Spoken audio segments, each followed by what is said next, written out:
మనం అత్యున్నత స్థాయికి చేరుకోవడానికే ఇక్కడ ఉన్నాం.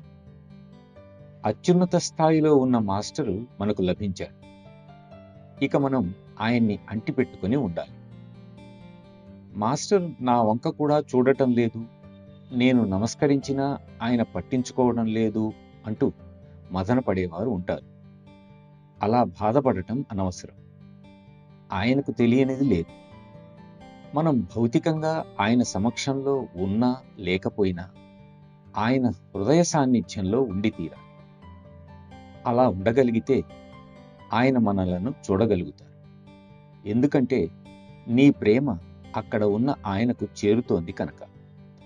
కాబట్టి సహజ మార్గం చాలా సరళమైనది, సులభమైనది.